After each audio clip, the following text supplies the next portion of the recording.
আসসালামু আলাইকুম সম্মানিত ভিউয়ার্স, আপনারা সকলে কেমন আছেন? আশা করি ভালো আছেন। দেশ কিংবা প্রবাসে থাকা সকল ব্যাংক গ্রাহকদের জন্য মহা দুঃসংবাদ। প্রিয় দর্শক, সম্মিলিত ইসলামী ব্যাংকের গ্রাহকদের জন্য মহা দুঃসংবাদ কেন বললাম? কারণ নবনিযুক্ত গভর্নরের নিয়োগ বাতিল চায় টিআইবি।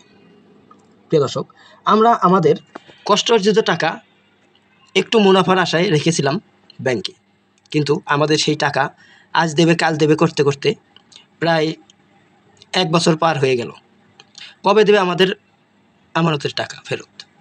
প্রিয় দর্শক, আপনারা যদি আমাদের চ্যানেলটিতে একদম নতুন হয়ে থাকেন তাহলে অবশ্যই চ্যানেলটিতে সাবস্ক্রাইব করে বেল বাটন অন করে রাখবেন। আর আপনাদের একটি লাইক, কমেন্ট, শেয়ারের মাধ্যমে আমাদেরকে নিত্য নতুন সব নিউজ উপস্থাপন করতে উৎসাহ যোগায়। আসুন বিস্তারিত জেনে নিই। বাংলাদেশ ব্যাংকের স্বাধীনতা, নিরপেক্ষতা ও স্বার্থের সংঘাতমুক্ত ভূমিকা নিশ্চিত করতে নবনিযুক্ত গভর্নর মোহাম্মদ মোস্তাকুর রহমানের নিয়োগ বাতিল করা প্রয়োজন বলে মন্তব্য করেছেন ট্রান্সপারেন্সি ইন্টারন্যাশনাল বাংলাদেশ টিআইবি নির্বাহী পরিচালক ডক্টর ইফতেখারুজ্জামান। একই সঙ্গে সংশ্লিষ্ট খাতে দক্ষ ও অভিজ্ঞ একজন উপযুক্ত ব্যক্তিকে গভর্নর হিসেবে নিয়োগ দেওয়ার আহ্বান জানিয়েছে তিনি। রাজধানীতে গতকাল নিজস্ব মিলনায়তনে আয়োজিত সংবাদ সম্মেলনে টিআইবির নির্বাহী পরিচালক ডক্টর ইফতেখারুজ্জামান একথা বলেন। সেখানে সরকারের সুশাসন ও দুর্নীতি বিরোধী প্রতিশ্রুতি বাস্তবায়নের সর্বোচ্চ কৌশলগত অগ্রগতির শীর্ষক সুপারিশ তুলে ধরেন সংস্থাটি।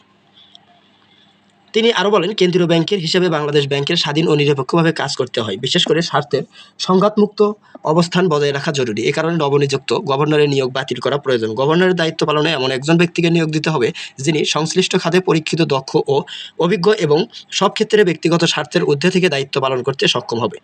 বর্তমান গভর্নরের ক্ষেত্রে স্বার্থের সংঘাতের বিষয়টি গণমাধ্যমে উঠে এসেছে বলে তিনি বলেন।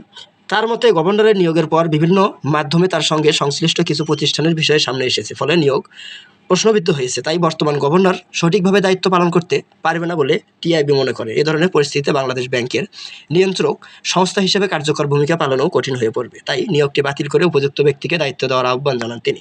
সংবাদ সম্মেলনে রাষ্ট্রের সুশাসন ও দুর্নীতি বিরোধী প্রতিশ্রুতি বাস্তবায়নে সরকারের জন্য বিভিন্ন সুপারিশ তুলে ধরে টিআইবি। সংস্থাটি মনে করে, সরকার গঠনকারী দল বিএনপির 31 দফা রাষ্ট্র মেরামত রূপরেখা, নির্বাচনী ইশতেহার ও জুলাই সনদের ভিত্তিতে একটি সমন্বিত কৌশল ও পথরেখা তৈরি করা প্রয়োজন। এ সময় সুশাসন, দুর্নীতি বিরোধী প্রতিশ্রুতি বাস্তবায়ন, কৌশলগত সর্বোচ্চ অধিকার বিষয়ে একটি প্রবন্ধ উপস্থাপন করেন ডক্টর ইফতেখারুজ্জামান। সেখানে তিনি বলেন, নির্বাচনী ইশতেহার ও জুলাই সনদ অনুযায়ী নির্ধারিত সমন্বিত কৌশল ও পথরেখা ভিত্তিতে বাস্তবায়নের সব পরিকল্পনায় সুশাসন ও দুর্নীতি বিরোধী উপাদান সক্রিয় ও বাধ্যতামূলক যুক্ত করতে হবে। তার মতে, দুর্নীতির কার্যকর ও দৃশ্যমান নিয়ন্ত্রণ প্রতিরোধ ছাড়া সরকারের কোনো উদ্যোগে কঠিনভাবে বাস্তবায়ন করা সম্ভব না।